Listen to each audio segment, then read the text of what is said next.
সবাইকে স্বাগত। চলুন ভার্সিটি ভর্তি পরীক্ষার প্রস্তুতিতে আজ আমরা আরও এক ধাপ এগিয়ে যাই। বি এবং সি ইউনিটের জন্য খুবই গুরুত্বপূর্ণ নতুন ২০টা শব্দ আমরা আজকে শিখে নেব, যেগুলো আমাদের শব্দ ভাণ্ডারকে আরও অনেক বেশি শক্তিশালী করে তুলবে।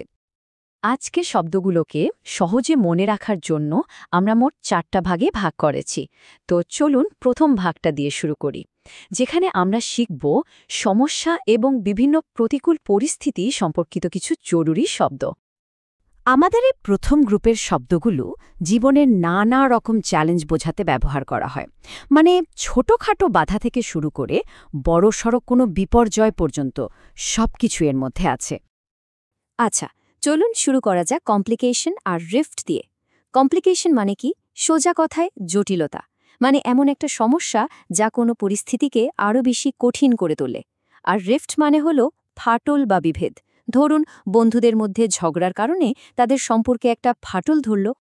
এই উদাহরণগুলো একটু খেয়াল করলেই একটা দারুণ জিনিস বুঝতে পারবেন। দেখুন, কমপ্লিকেশন শব্দটা সাধারণত কোনো পরিকল্পনা বা পরিস্থিতিতে সমস্যা বোঝাতে ব্যবহার হয়, কিন্তু রিফট শব্দটার ব্যবহার আরও বৈচিত্র্যময়। এটা যেমন মানুষের সম্পর্কের ফাটল বোঝাতে পারে, ঠিক তেমনি ভূমিকম্পের ফলে মাটিতে যে সত্যিকারের ফাটল তৈরি হয় সেটাও বোঝাতে পারে। এই পার্থক্যটা কিন্তু মনে রাখা খুব দরকারি।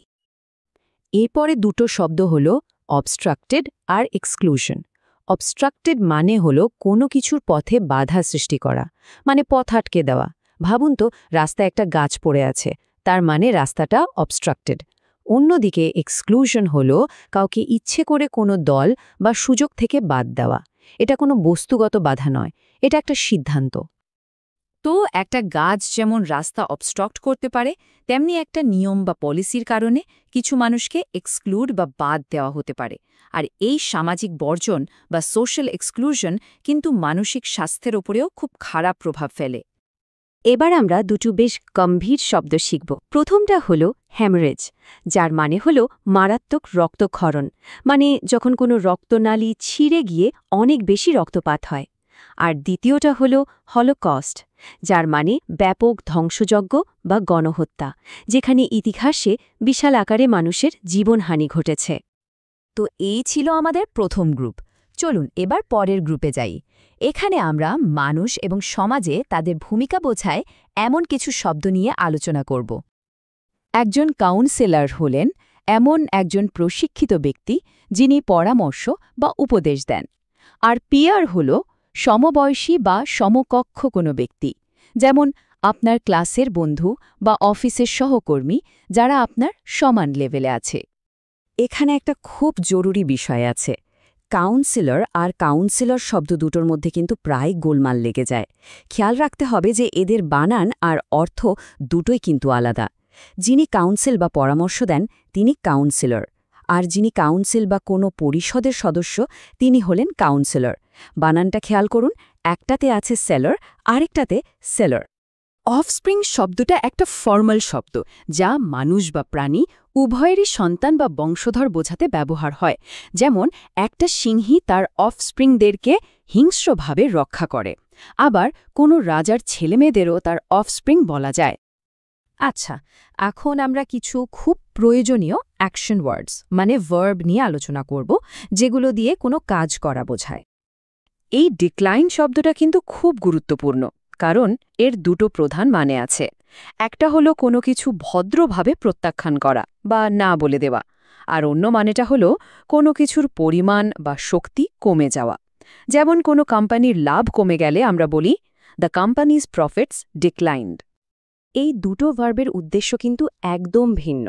ক্রিটিসাইজ করার মানে হলো কোনো কিছুর ভুল বা খারাপ দিকগুলো তুলে ধরা, মানে সমালোচনা করা। আর অন্যদিকে কনভিন্স করার মানে হলো যুক্তি দিয়ে কাউকে কোনো একটা বিষয়ে রাজি করানো বা বিশ্বাস করানো। এখানে দুটো বেশ সহজ ভার্ব আছে। ফেচ মানে হলো কোথাও গিয়ে কোনো কিছু নিয়ে আসা, আর ডোনেট মানে হলো কোনো ভালো উদ্দেশ্যে বিনামূল্যে কিছু দান করা, যেমন রক্তদান করা বা টাকা পয়সা দিয়ে সাহায্য করা। ক্রনিকল শব্দটা এসেছে ক্রোনো থেকে, যার মানে হল সময়। তাই কোনো ঘটনাকে ক্রনিকল করার মানে হল সেগুলোকে সময়ের ক্রম অনুযায়ী বা পর্যায়ক্রমে লিখে রাখা। যেমন ইতিহাস বইগুলো আসলে কি করে? তারা পুরনো দিনের ঘটনাগুলোকে ক্রনিকল করে। আর এই সময় বা অবস্থা বোঝানোর ধারণাটাই আমাদের শেষ গ্রুপের শব্দগুলোর জন্য দারুণ একটা ভূমিকা তৈরি করে দিল। চলুন দেখি আমাদের শেষ গ্রুপে কি কি শব্দ আছে। প্রজেক্টেড শব্দটা ভবিষ্যতের কোনো অনুমান বা পূর্বাভাস বোঝাতে ব্যবহার হয়। যেমন কোনো কোম্পানির প্রজেক্টেড প্রফিট মানে হল তাদের অনুমিত লাভ। আর অন্যদিকে রুটেড শব্দটা এমন কিছু বোঝায় যা খুব গভীরভাবে প্রতিষ্ঠিত, যেমন কোনো সাংস্কৃতিক ঐতিহ্য যা আমাদের সমাজে একদম ডিপলি রুটেড। অকিউপাইড শব্দটা বেশ কাজের, কারণ এর কিন্তু বেশ কয়েকটা মানে হতে পারে। ১. কোনো জায়গা শত্রুর দ্বারা দখল হয়ে যাওয়া। ২. কোনো আসন খালি না থাকা, মানে কেউ বসে আছে। আবার ৩. কারো মন দুশ্চিন্তায় মগ্ন থাকা। এই তিনটে ভিন্ন পরিস্থিতিতে কিন্তু এই একটাই শব্দ ব্যবহার করা যায়। চোর হলো একটা ছোট প্রতিদিনের কাজ যা আমাদের প্রায় করতে হয় এবং যা হয়তো একটু বিরক্তিকরও লাগতে পারে, যেমন নিজের ঘর পরিষ্কার করা বা বাসার অন্যান্য ছোটখাটো কাজ করা। এগুলোই হলো হাউসহোল্ড চোরস। ইভেন্চুয়ালি শব্দটা ধৈর্য আর সময়ের সাথে সম্পর্কিত। এর মানে হলো অবশেষে বা শেষ পর্যন্ত। এই টাইমলাইনটা খুব সুন্দরভাবে দেখাচ্ছে যে অনেক চেষ্টা আর দীর্ঘ অপেক্ষার পর যখন কোনো ফল পাওয়া যায় তখনই আমরা ইভেন্চুয়ালি শব্দটা ব্যবহার করি। এই উদাহরণগুলো দেখুন। এখানে ইভেন্চুয়ালি শব্দটার শক্তিটা বোঝা যাচ্ছে। এটা একটা লম্বা অপেক্ষা বা কঠিন প্রচেষ্টাকে তার চূড়ান্ত ফলাফলের সাথে জুড়ে দেয়। যেমন কঠোর পরিশ্রম করলে ইভেন্চুয়ালি সাফল্য আসে, অথবা অনেকক্ষণ বৃষ্টির পর ইভেন্চুয়ালি বৃষ্টি থেমে সূর্য ওঠে।